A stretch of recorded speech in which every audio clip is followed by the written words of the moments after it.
Well, my legends this morning, Patrick Barclay of The Independent and The Evening Standard, the Daily Mirror's John Cross is here, and Jason Burt, he's the football correspondent for the Sunday Telegraph. Morning to you guys, good to see you. Morning. OK, let's go through the Sunday papers. The Sun will turn the screw on City, a play on Rooney's surname. Wayne piles the pressure on Manchester City ahead of the derby at the Etihad. A bit of fun at the top. Fernando hits the spot. The Sun's cut out and keep guide. He scored 4 goals now since Rafa Benitez took over at Chelsea, one of them from the penalty spot at Sunderland yesterday. Name your price, say the Star. They say that Manchester City, will sack Roberto Mancini at the end of the season, and a familiar name, Pep Guardiola, is hovering, circling over the Etihad. Where will he go? Well, we'll find out pretty soon, I would think. The Sunday Mirror, just got to love this story. Taxi for Mario. He's not going anywhere other than to London. He booked a cab to meet his agent in London. He didn't get in it, though. He just followed it. I think it would have been cheaper to use his own sat-nav, which surely would have been in his camouflaged vehicle, which he bought the other week. The Sunday Express, City want Ashley Cole. A serious story, this one. Ashley Cole wanted by the champions to replace Gaël Clichy, been linked with Manchester United, been linked with PSG. Now Manchester City want him. The People, Cazorla a faller. Stephen Reed, unhappy with Santi Cazorla going down in the box far too easily at the Emirates yesterday. Arsenal went on to beat West Brom. Arteta scoring twice from the spot. The Mail on Sunday, Walcott close to Gunners' exit over a wage row. That's Rob Draper with that story this morning. We'll come on to that a little bit later. And police arrest a Swansea fan for allegedly aiming a racist gesture at Sebastian Bassong, the Norwich defender, yesterday. We don't like to see these kind of incidents in football, and unfortunately we seem to be seeing more and more of them. The Sunday Times, con artist, pretty unhappy, Stephen Reed, and I think he's got every right to be this morning after that challenge or non-challenge on Cazorla yesterday. And Duncan Castle's in the Sunday Times.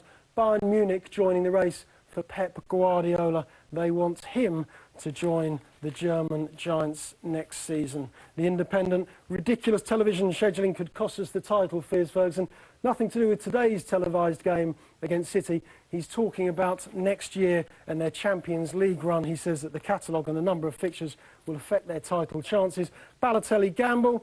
Mark Ryan says in the Mail on Sunday, pull out, that he will start this afternoon, revealed Mancini's secret plan. Jace, talk about the Manchester derby. That's the only place to start this morning. City against Manchester United. It is a huge game. It always will be, and it always has been. But the mind games began on Friday, didn't they, between these two managers in their respective press conferences? Yeah.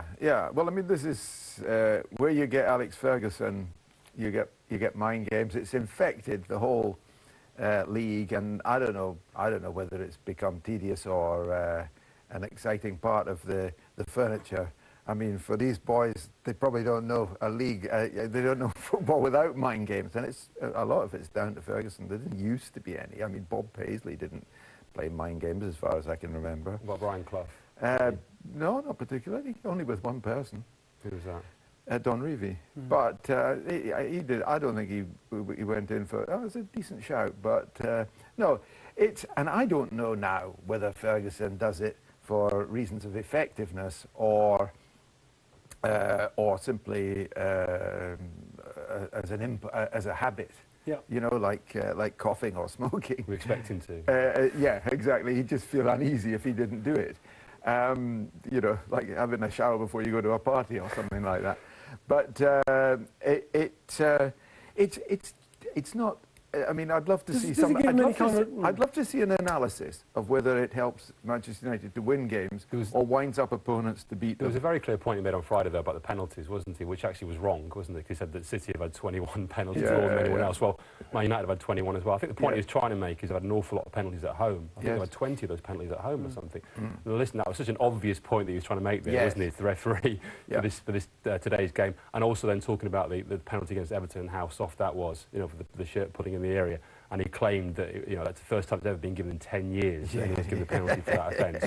So there's a very clear point being made to him there, to the referee, wasn't there, in what he said on Friday? Yeah, I mean, he's still he works on referees now with a much broader brush approach, because of course the FA finally started fining him for and they started bringing in a regulation warning all managers not to work on referees by name. So he now does it in a broad brush approach. Yeah, he does. John, we want Sir Alex Ferguson to be controversial, don't we? But does he sometimes, does he use the media to his own advantage? And does he, if he does he get any advantage out of it? Does it take him anywhere? Well, I think it does, actually. I think it puts pressure on other managers. Listen, I think it's had dramatic effect on people like Rafa Benitez, previously at Liverpool. You'd have to say it kind of caused his meltdown at Anfield, didn't it? It really did put him under excruciating pressure, I think. Kevin Keegan at Newcastle. Whether you argue that it had an effect in that title run in that famous season, when after Newcastle they had a game at Leeds, is one thing. But I actually think it added to the effect that Kevin Keegan perhaps couldn't overcome Fergie in the long run, because he succumbed to that kind of, I don't know, banter, if you like. But what has made this week really entertaining is that, obviously, Manchester United's press conference held on Friday morning, early doors.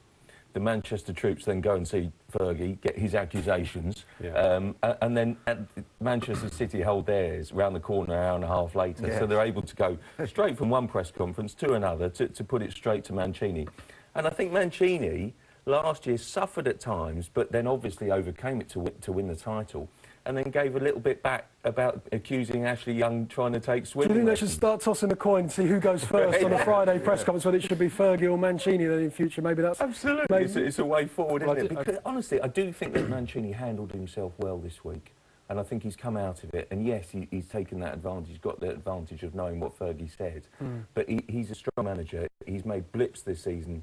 I don't think his team has kicked on, certainly the squad building.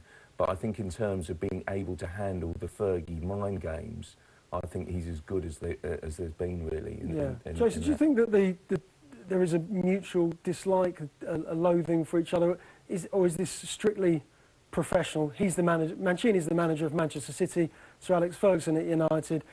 They're two of the big powerhouses in English football. I think it's professional purely because I don't think they know each other. I don't think they've got any relationship, any sort of personal relationship. You don't hear Ferguson talk about Mancini the way he talks about Mourinho and some other managers. I think Mancini probably doesn't care, frankly, what Alex Ferguson thinks. I think he's a incredible... Yeah, I don't think he cares at all. Not for him. In fact, I don't think he cares what you or I think, frankly. I think he just... I'm sure he doesn't, but in terms of the professional respect, though, I mean, we saw last season on the touchline between them, didn't we? There was the kind of the handbags, a little bit of pushing and shoving on the touchline, and it was all broken. Well, Fergie doesn't like to be challenged, does he? We've seen that over the years. He just does not like to be challenged.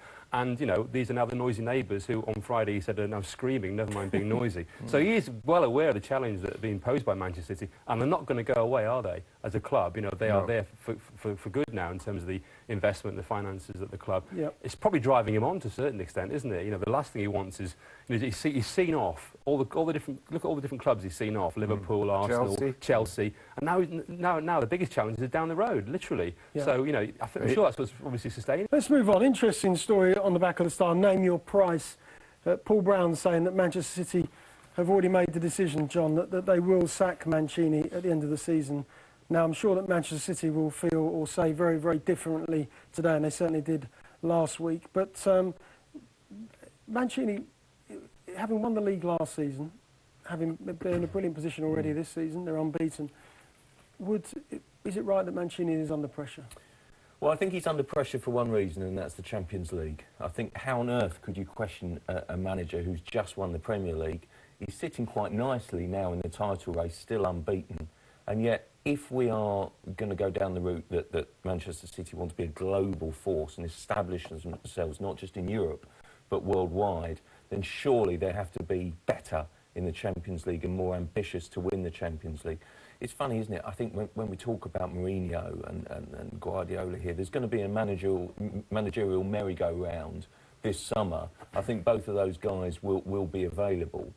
And it's just who jumps first. You know, there's lots of talk, isn't there, whether it's going to be Sir Alex Ferguson's final season in the game. We hear that every year, though, don't we? And he comes back. Someone will eventually get it right. Absolutely. But I feel that, but I feel that with Man City, they've got this decision to make. I mean, Guardiola there with Trixie Berdistan already in position, of course, at the Etihad. It seems a nice, convenient fit. The way that they play their football. I go back to the fact that I think that Manchester City, I don't think, strengthen their squad in the way that Mancini wanted last summer. That's bound to leave them feeling frustrated. However, their Champions League campaign was disastrous, wasn't it? It really was very disappointing. And where does City go from here? I genuinely believe that they will still perhaps be making a decision come the end of the season, even if they win the Premier League. They must think, is Mancini the guy that can also further forward winners in the Champions League? If they feel that that's not the case, then Guardiola seems a very convenient fit. You mentioned some of the transfer targets that Mancini missed out on. One of them was Robin van Persie. That's the player that he wanted in the summer. He's got 4 strikers already, but that was the one that he really wanted. Absolutely, he's the guy that I think would have made the difference for Man City. Now, I mean, Robin van Persie's been very clear that he wanted to go to Manchester United all along. But when does a player make that decision? In previous cases, I think Manchester City really rolled out the red carpet, made it clear they want this player. And the player feels wanted and feels loved. Was that the case this time with Van Persie? I don't get that impression. What would it have been? What would it have been? You're hinting perhaps at history and pedigree, the number of titles that United have won over the years, perhaps more recently under Sir Alex Ferguson. Yeah, I do think that was the attraction for Van Persie. I think Manchester City, if they really want someone, they go out and get it and they pay the real top dollar. Were they that trying to be as attractive to Van Persie? I'm not sure that the hierarchy at City saw Van Persie as perhaps an ageing player, as a valuable investment long term. But you have to say, class wins out, and I think he's been electric for United. He's made the difference for United this season. He is why they are sitting top of the table. But do you not think City simple last summer, the point about City was that City last summer were behaving as UEFA wants clubs to behave and not overspending, keeping an eye on their financial fair play sums in the way that Chelsea have so completely not done. I mean, there could be, if financial fair play sticks, Chelsea could be in huge trouble. Well, the feeling I think within the game is that I know the feeling is within Chelsea the game. will dip under that because they've won the financial fair play. I know the feeling within the game, but Manchester City are actually doing something about getting round financial fair play. Very intelligent things, like in terms of investment. Chelsea, there's no evidence at all that Chelsea are investing in. I mean, Jason will correct me if I'm wrong, but there's no evidence that Chelsea are investing in the forward-looking way that Manchester City are, and on the same scale.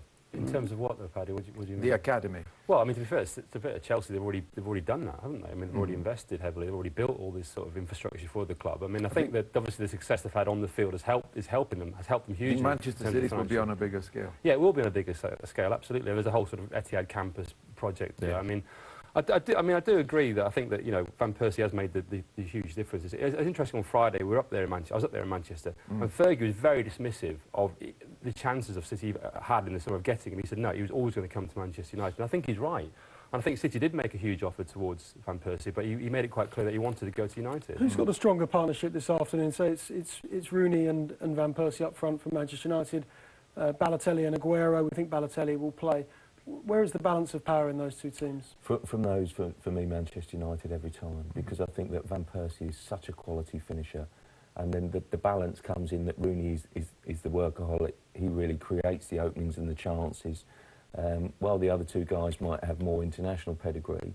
I just feel that with United, Van Persie is such a fantastic finisher, and he gives them just the ability to score goals out of nothing. You look at the game last week at Reading, United, there's no doubt about it, they have such frailties in defence. Their fullbacks, I can't remember when their fullbacks have been as bad, and their centre-halves are being punished for it. Saw again midweek in the Champions League against Cluj. Punished again, and it's just what Van Persie does is give them an ability to get a goal out of nothing and win a game when really their defensive mistakes should cost a defeat. If the rest of the game goes as it would on paper, Manchester City would have a lot of the game, an awful lot, because they're much stronger in midfield. Manchester United have no equivalent of Yaya Toure or David Silva. I think that's a big sorry, Paddy. I think that's a big question today. Is what does Man United do in midfield? Yeah. And I think there's a possibility that Rooney might drop back into that midfield because he is short in midfield. And as Paddy says, I mean, you look at the midfield, and Manchester City win hands down, don't they? And if they can dominate that, it will be a problem. But I think there is a possibility that he will drop Rooney back into that area, try and give some more creativity in there, and a bit more energy into there. And I think there's real problems for United. I mean, Rooney naturally does that. Yeah, he is. He's doing that, absolutely. And I think Fergie hinted on Friday that he might even play Hernandez possibly today. So he might go for it, actually, a bit more. Because I think he regrets not doing that in April. Yeah, OK. Well, that would be an interesting twist if he does play Hernandez.